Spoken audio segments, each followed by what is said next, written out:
কলকাতায় আপনারা জানেন যে ইডেন গার্ডেন্সে 14 তারিখ ভারত দক্ষিণ আফ্রিকা টেস্ট শুরু হবে। তার আগে কিন্তু বেনজির নিরাপত্তা বলয়ে মুড়ে ফেলা হয়েছে ইডেন গার্ডেন্স। গতকালই আমরা দেখেছিলাম কলকাতার পুলিশ কমিশনার তিনি ইডেন গার্ডেন্স পরিদর্শন করেন। আজকেও কিন্তু একইভাবে কড়া নিরাপত্তার বন্দোবস্ত করা হয়েছে। ইডেনকে নিরাপত্তার চাদরে মুড়ে ফেলেছে পুলিশ। র্যাব ও কলকাতা পুলিশের কমান্ডো বাহিনীও সেখানে রয়েছেন। সরাসরি আমাদের দুই প্রতিনিধি রয়েছেন, ইডেন গার্ডেন্সের সামনে থেকে রয়েছেন আবির দত্ত। অন্যদিকে পার্কিং এরিয়াগুলোতেও নিরাপত্তা ব্যবস্থা জোরদার করা হয়েছে। আরেক প্রতিনিধি সুকান্ত মুখোপাধ্যায় সরাসরি আমাদের সঙ্গে রয়েছেন। আবির, প্রথমেই তোমার কাছে আসবো। গতকালই আমরা দেখেছিলাম পুলিশ কমিশনার তিনি ইডেন গার্ডেন্সে আসেন এবং আজকেও একইভাবে সেই ছবি চোখে পড়ছে যে কড়া নিরাপত্তার চাদরে মুড়ে ফেলা হয়েছে ইডেন গার্ডেন্স। দেখো, একেবারেই কিছুক্ষণ আগে ঠিক 12:30 নাগাদ ভারতীয় দল প্র্যাকটিস করার জন্য ইডেন গার্ডেন্সের সামনে আসে সেই ভারতীয় দলের দুটি বাস, এবং দেখা যায় যে সেই বাসের ঠিক পেছনে আরও একটি বাস রয়েছে যেখানে পুলিশ কর্মীরা তারা সেখানে রয়েছেন। এবং তার সঙ্গে সঙ্গে যেটা জানা যাচ্ছে যে কমান্ডো ফোর্স কলকাতা পুলিশের তারা ছিল, র্যাব বাহিনী ছিল এবং কলকাতা পুলিশের অন্যান্য অফিসাররা তারা ছিলেন।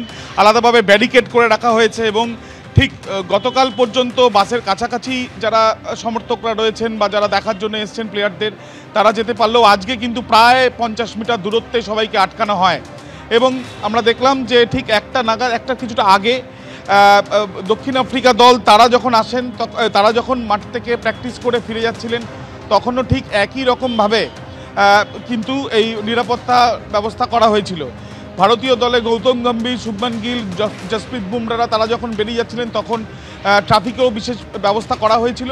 অন্যদিকে কিছুক্ষণ আগেই আমরা দেখলাম দক্ষিণ আফ্রিকা দুটো বাস, যেখানে জনসন থেকে আরম্ভ করে টেম্বা বাবুমারা তারা বাসে উঠলেন এবং সেই সময়ও কিন্তু একেবারে নজরদারি রাখা হয়েছিল সাদা পোশাকে পুলিশ থেকে আরম্ভ করে র্যাব, কমান্ডো ফোর্স কলকাতা পুলিশের, এবং তার সাথে সাথে আমরা দেখলাম যে ট্রাফিকের তরফ থেকেও কলকাতা পুলিশের যারা অফিসাররা তারাও এখানে ছিলেন এবং দূরে আটকে রাখা হয়েছিল গার্ডরেল দিয়ে, যাতে কেউ কাছাকাছি বাসের কাছাকাছি না আসতে পারেন।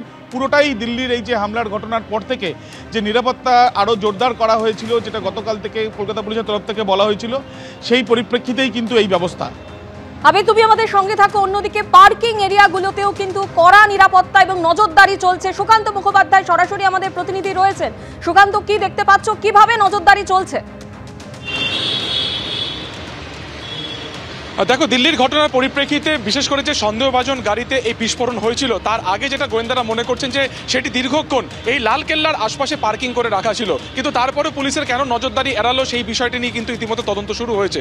কিন্তু সেই জায়গাকে মাথায় রেখে করা যে সতর্কতা, এই একই সতর্কতা মেনটেন করছে কিন্তু কলকাতা পুলিশ। সেই কারণে গতকালকে আমরা জানি যে কলকাতা পুলিশের নগরপাল মিটিং ডেকেছিলেন এবং সেই মিটিংয়ে একাধিক ইনস্ট্রাকশন দেওয়া হয়। তার মধ্যে একটি ইনস্ট্রাকশন দেওয়া হয়েছে যে শহর কলকাতার বিশেষ যে গুরুত্বপূর্ণ জায়গাগুলি রয়েছে সেই সমস্ত জায়গায় যে পার্কিং লট রয়েছে সেই পার্কিং লটে যে যারা কর্মীরা রয়েছেন তাদেরকে ইনস্ট্রাকশন দেওয়া যে কোনো গাড়ি যদি নির্দিষ্ট টাইমের বাইরে সেইখানে পার্কিং থাকে, যদি বাইরের নম্বর প্লেটের কোনো গাড়ি থাকে বা কোনো গাড়ির কাজ যদি কালো রঙের হয়, সেই সমস্ত বিষয় তথ্য একেবারে সঙ্গে সঙ্গে নিয়ারেস্ট যে লোকেশন রয়েছে বা থানা রয়েছে বা কোনো ট্রাফিক পুলিশ থাকলে তাকে জানাতে। তো সেই পরিপ্রেক্ষিতে আমরা কিছুক্ষণ আগে দেখলাম পার্ক স্ট্রিটের এই যে পার্কিং লট রয়েছে সেই পার্কিং লটের বিভিন্ন জায়গাতে যারা কর্মীরা রয়েছেন তাদেরকে কিন্তু ক্লিয়ার ইনস্ট্রাকশন দেওয়া হলো ইস্ট ট্রাফিক গার্ডের তরফে যে কোনো গাড়ির যে নাম্বার প্লেট আগে এবং সামনের এবং পিছনের সেই নাম্বার প্লেটকে ভালো করে নোট ডাউন করতে হবে, এটি ডায়েরি মেনটেন করতে হবে।